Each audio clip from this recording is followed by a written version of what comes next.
இன்றைக்கி இந்த மாதிரி ஒரு விபத்து நடந்திருக்கு.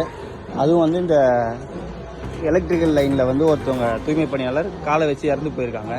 ஸோ அதை பற்றி கொஞ்சம் சொல்லுங்கள். அவங்க இந்த ஏரியா தானுங்களா, எப்படி நடந்தது? இந்த ஏரியாவில் தான் இறங்க, அங்கே தான் பக்கத்தில் தான் வீடு. இப்படி தான் வருவாங்க, டெய்லி வேலைக்கு போகிறது வரதெல்லாம் இந்த பக்கம் தான். இந்த பக்கம் தான் இந்த கேபிள் இதுலேருந்து மேலே போட்டு வச்சுருந்தாங்க. இந்த கேபிள் இங்கே மேலே இருந்தது. வண்டி ஏறி ஏறி அதை பட்டை உறிஞ்சி போடணும்னா மேலே கம்பி தெரிஞ்சுக்கு. அதை யாரும் கவனிக்கல.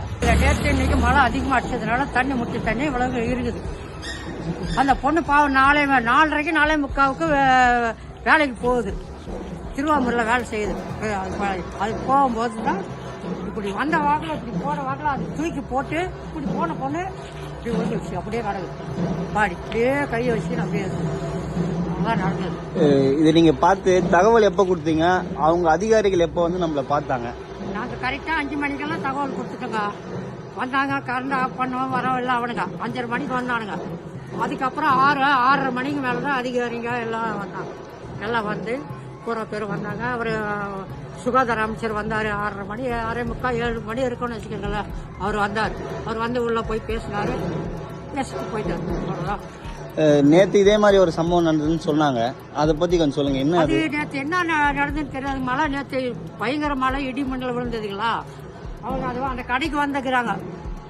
இந்த கடைக்கு அந்த கடைக்கு வந்தோடனே அவன் கடைக்கு இந்த காவையில் அப்படி வச்சான் பாருங்க, அப்படியே கீழே விழுந்துலாம் அவன் போயிட்டான். அவ்வளோதான் நடந்தது.